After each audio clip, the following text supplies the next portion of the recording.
Welcome to Sunday School for CEOs, where your next level in business starts with a mind aligned with God as boss. I'm Jenny Bitner, ordained spiritual minister and business leader of over 20 years. I have chased the titles, the money, the recognition, only to realize that the real pursuit is in experiencing mind miracles every day.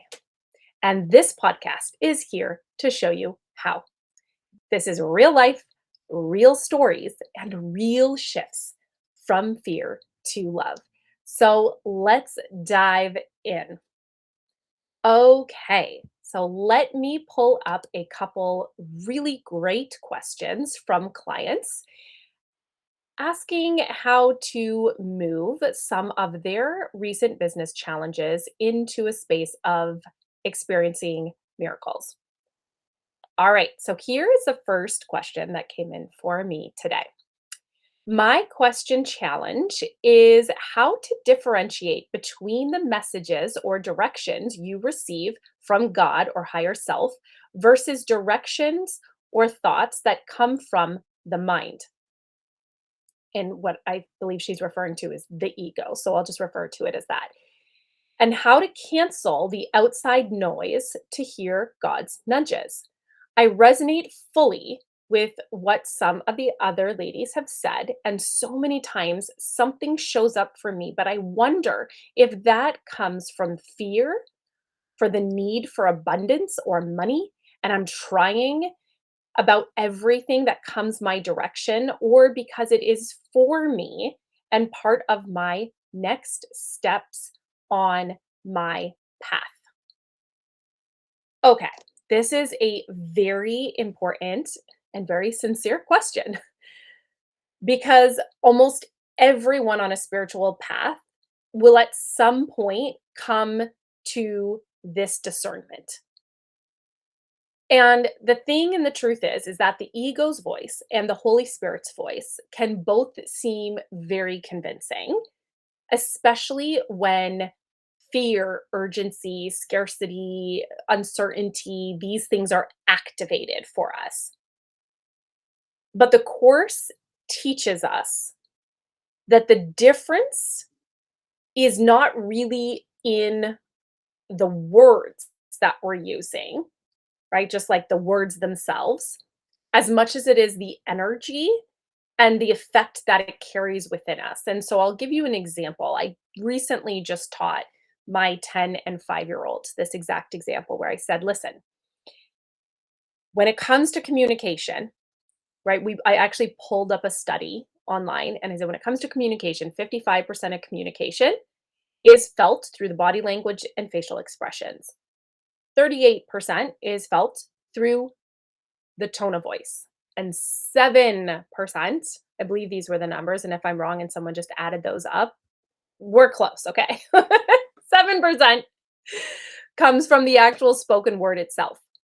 So the reason I'm bringing this up is because when it comes to us discerning between the ego's voice and the Holy Spirit's voice, it's not necessarily always just the words, it's actually the energy it carries. Just like our body language and our facial expressions are going to carry an energy, a frequency about it that actually tells us what that person is feeling right now without them saying a single word. The tone of voice, right? So I was actually teaching my daughters this because I was trying to explain my 10-year-old's entering this like new developmental phase. And she is definitely changing her tone of voice with her parents. And, we're listening to her tone of voice and we're like, girl, you got some sass happening here, okay? And I wanted to teach Paisley that her tone of voice is accounting for 38% of her communication. So it doesn't even matter what words are coming out of her mouth. As soon as that tone is attached to the words, it feels completely different in my body.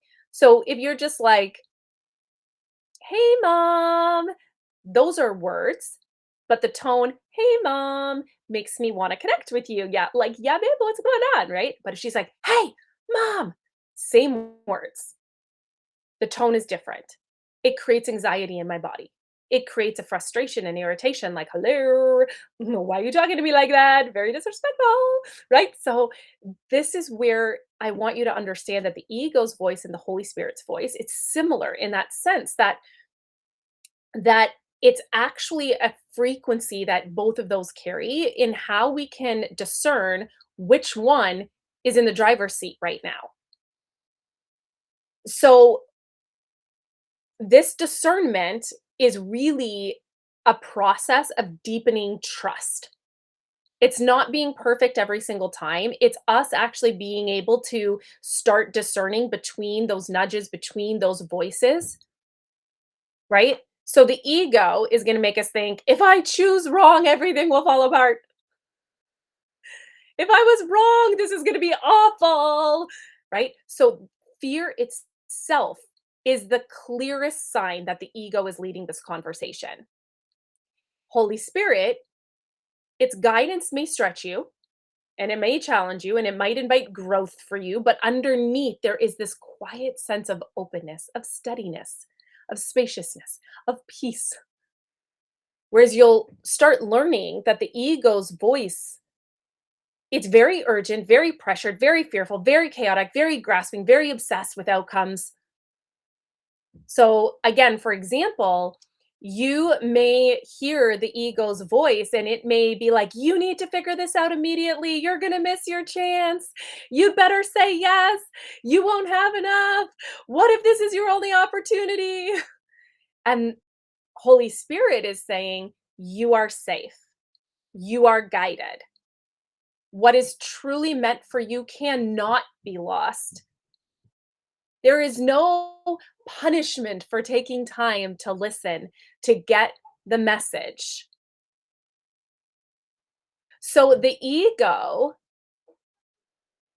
is looking for how it's going to feel safe, where the spirit invites trust even before that certainty is present.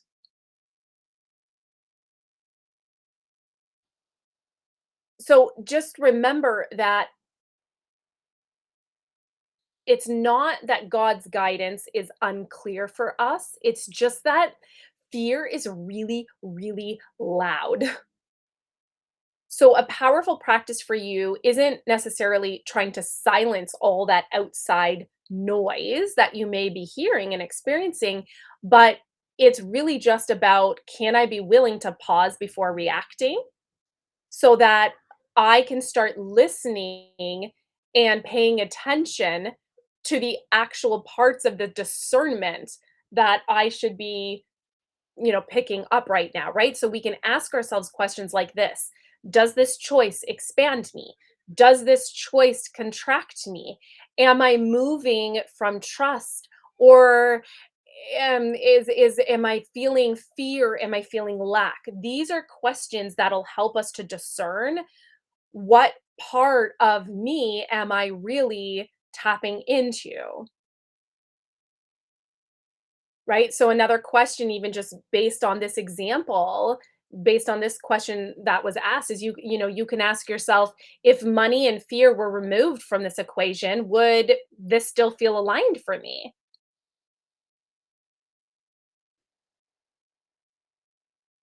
Because fear will always rush you, but love allows time. And if you feel uncertain, that's still okay. We're learning. We don't have to become a perfect receiver of guidance overnight.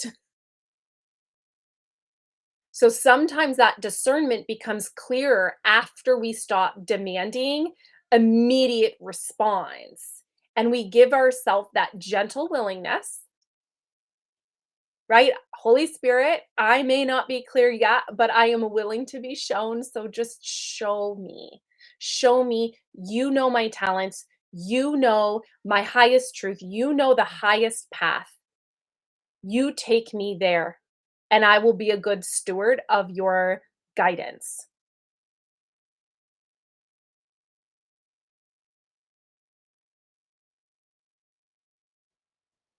Now, even if we make choices from fear and we listen to that ego's voice or we have followed the ego's direction, the Holy Spirit can still use all of this as learning, as healing, as our classroom. You are not one decision, one wrong decision away from like totally losing your path, right? It's not like one time you listen to the ego and everything falls apart and you're not going to receive any more good nudges, you know? It's you're okay. You are safe. You are safe. And there's continuous opportunities for lessons. Okay, so here is our next question. My question is how to create the clarity to choose from so many options moving forward. Closing off those options feels like cutting off an arm in some cases because I love them all, but I'm realizing that if I really want to be successful, I either have to find a way to just focus on a theme or pick one with a minimum time frame. At the same time, there's a job that's opened up that I think would be right up my alley, but it's full time. And in a way, it feels like moving into a past life. And it would take away from the time I have to do all these other things. God guidance is a real thing, and I feel it. But sometimes it's like any one of these would be a great pick. Ugh. Okay. So this is such a beautiful example of what happens when someone is no longer choosing between a good and bad situation, but between genuinely meaningful possibilities.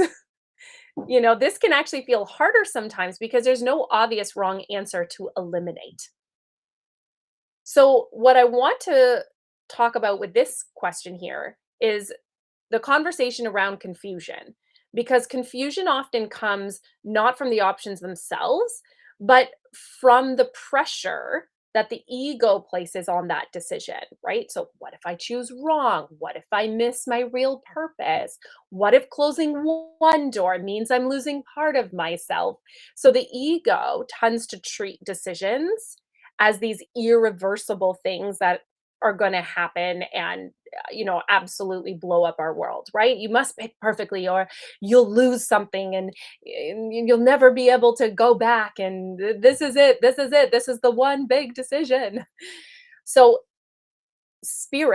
Holy Spirit reminds us our purpose, it's not trapped inside of one form.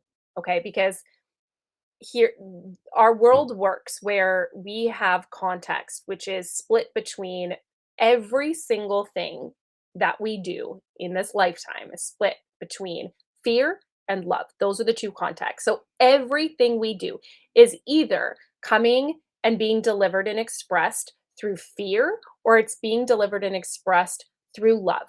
That is it. It is one of those two contexts. Now these can happen in a billion different forms, so many different ways, right? So, what Spirit wants to remind you of is that you are not trapped inside of just one single form, one way that it's possible, one career, one project, one timeline. Love can extend through so many different paths. There's not just one single way that this is possible, that it's possible for you to feel a highest level of joy and peace of mind and abundance. So, this client's question to me sounds less like a lack of guidance, like less like a lack of God giving very clear guidance. It just sounds like that there's an abundance of possibilities.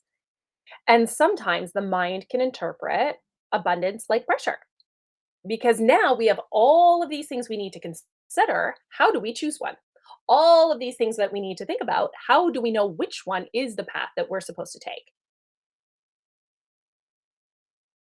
And then there's a fear that comes up around choosing or saying yes to one thing. And then that means that we're betraying or losing all the other things. But I want to remind you that your value, your purpose, your creativity are not confined to a single form. You are not being born into this world on a goose chase, on a treasure hunt, on a scavenger hunt to discover that one perfect life path that's hidden somewhere out there. So it's possible that God is saying to you, "Hey, this which one of these choices feels most aligned for the season of the life that you're in right now?"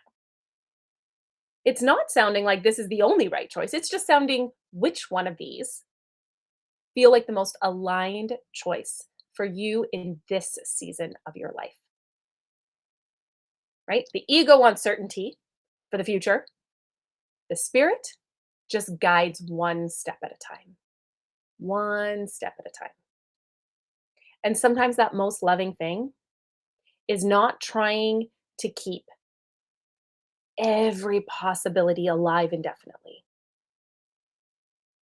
It's just allowing yourself to choose something fully for now without making it mean forever. I can tell you this has been the most liberating thing for me to learn. I always think that if I start something, I have to finish it and I have to run with it for the rest of my life. And how do I give it up? People won't trust me. Like if I put out all these options, all these different pathways, but that's not the truth, right?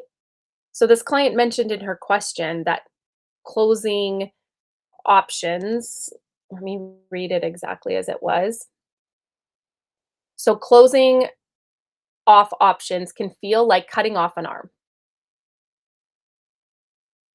So the even just the image of that is very revealing. It suggests that part of the fear may be rooted in believing that your identity exists within all of these possibilities at the same time. But that's the whole entire point. Choosing to focus on something right now doesn't erase other parts of you. It just gives your energy somewhere to land and deepen right now. So, for the full time job, ask yourself, does this opportunity feel like alignment, expansion, support? Or does it feel like you're retreating into safety because uncertainty feels uncomfortable right now? And again, this isn't a place for you to judge yourself, it's just for you to have honest awareness.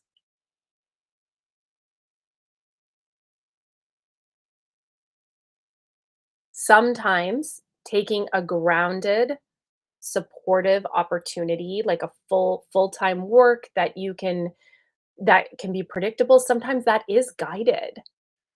Sometimes that is guided. It is the right thing to do, but also sometimes the ego can use security to pull us away from a deeper calling we already know is unfolding.